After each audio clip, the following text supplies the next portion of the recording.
Bonjour à toutes et à tous et bienvenue sur Grand Littoral TV, votre chaîne d'information régionale en continu, tous les quarts d'heure ensemble en ce lundi 1er octobre. Pour tout voir et tout savoir de l'info près de chez vous, on démarre bien sûr par vos prévisions météo. Attention aux averses possibles ce matin de Dunkerque à Lille le long de la frontière belge.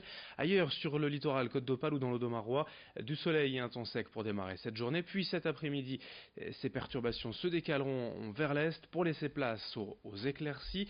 Attention quand même, le vent de nord soufflera toute la journée, apportant un air frais et vivifiant dans la région, avec en prime des températures en baisse, seulement 12 à 13 degrés de prévu cet après-midi pour les maximales.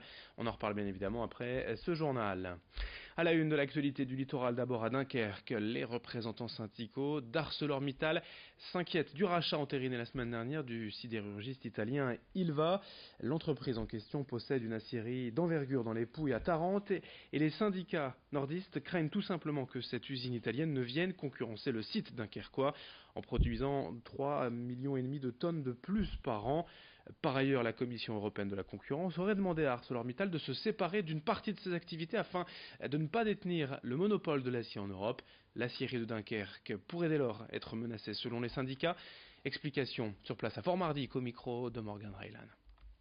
Le groupe nous affirme que c'est plutôt pour arroser le marché méditerranéen, le marché italien et le marché méditerranéen, donc il n'y aurait pas de collusion, on va dire, avec nos marchés traditionnels ici, Dunkerque et Atlantique et Lorraine. Ça c'est à voir dans la durée, parce qu'on a souvent entendu des groupes qui étaient censés arroser les pays locaux, les périmètres locaux et qui finalement se mettaient à exporter ensuite à d'autres endroits.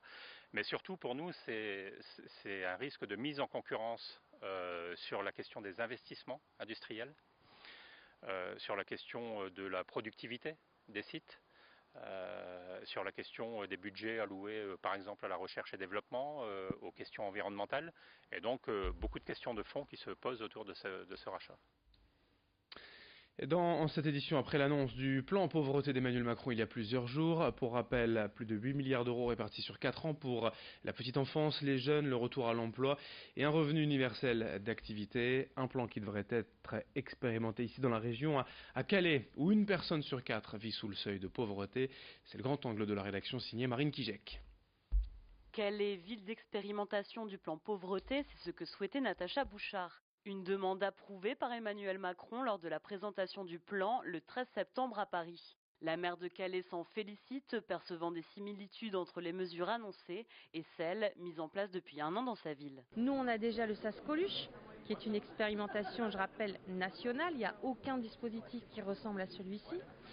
C'est un jeune, un coach. Donc vous ne trouverez ça nulle part ailleurs. On est en train de mettre en place le guichet unique de la plateforme sociale en regroupant la maison de l'emploi, le pli, la mission locale. Donc on est dans ce plan. Mesure phare du plan de pauvreté, l'instauration d'un revenu universel d'activité, la formation obligatoire jusqu'à 18 ans ou encore les petits déjeuners dans les écoles primaires des quartiers prioritaires. Une lutte contre l'exclusion et les inégalités, bienvenue dans l'agglomération de Calais, l'une des zones les plus touchées des Hauts-de-France. Déjà, la moyenne régionale est de taux de pauvreté est plus élevé qu'au niveau national. On est à peu près à 19% en 2015 contre 15% au niveau national. La zone de Calais, et l'agglomération en tout cas de Calais, le PCI, est particulièrement impactée par les situations de pauvreté puisqu'on a un taux de pauvreté qui est supérieur à 25%. Donc plus élevé de 7 points quasiment par rapport à la moyenne régionale. C'est moins vrai pour les intercommunalités qui entourent Calais, où là le taux de pauvreté est plus faible. Un taux de chômage supérieur à la moyenne, la précarité des familles nombreuses et monoparentales, une insertion sur le marché du travail difficile pour les jeunes, autant de facteurs expliquant cette précarité. Au Secours populaire de Calais, ils sont de plus en plus nombreux à pousser la porte de l'association. Pour Philippe Descamps, secrétaire du Secours populaire, si le plan pauvreté est nécessaire à Calais, encore faut-il attendre son application concrète. Pour les gens de 16 à 18 ans à l'école, ça dépend ce qu'on leur apprend, ce qu'on leur fait faire. Si c'est pour les stocker, pour faire régresser le chômage, c'est une mesure qui ne vaut rien. Pour les unifier au niveau revenu universel, il faut lire entre les lignes. Si c'est pour supprimer le quotient familial, l'ABC, etc., Il faut voir, il faut bien lire le plan détaillé. Donc nous, on n'a eu que les grandes lignes. Après, ce sont que des chiffres, mais bon, il faut espérer que ça soit positif pour ces gens qui touchent les minima sociaux. Si les contours du plan sont encore flous, 8 milliards d'euros seront injectés sur 4 ans et les premières mesures mises en œuvre à partir de 2019. Dans les Hauts-de-France, 1 million de personnes vivent sous le seuil de pauvreté estimé à un peu plus de 1 000 euros. À Calais, une personne sur 4 est concernée. Autre information en images, à l'occasion du Loto du patrimoine organisé, vous le savez, par Stéphane Bern pour rénover les monuments historiques de France, 15 à 20 millions d'euros pourraient être récoltés, soit une belle somme pour la sauvegarde des 4 sites sélectionnés dans le Nord et le Pas-de-Calais, mais une occasion ratée pour tous les autres, et notamment le fort d'Ambleteuse. Le site fortifié par Vauban est en péril, et c'est une petite association qui se bat pour sa réhabilitation.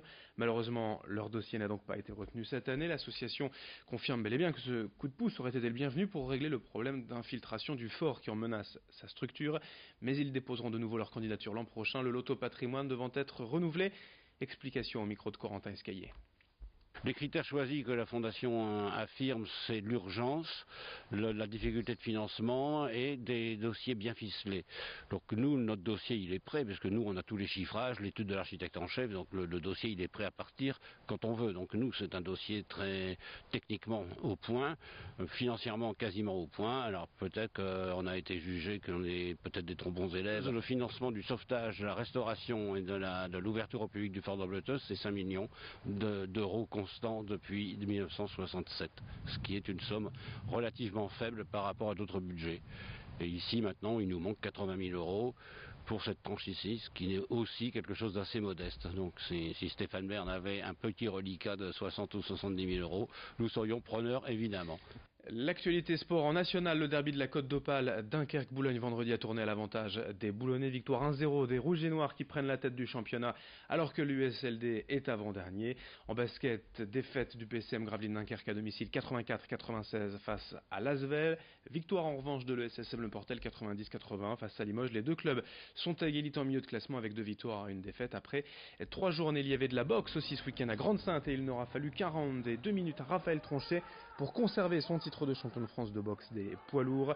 Le local a tranquillement mené le combat sans jamais laisser le temps à son adversaire de se placer. Il a accéléré brutalement au deuxième round et Raphaël Tronchet conserve ainsi son titre de champion de France. Des images signées samedi soir au Palais du Littoral de notre journaliste Omar Mustafa. Fin de cette édition sur Grand Littoral TV, à suivre dans un instant d'autres informations. Merci de votre fidélité.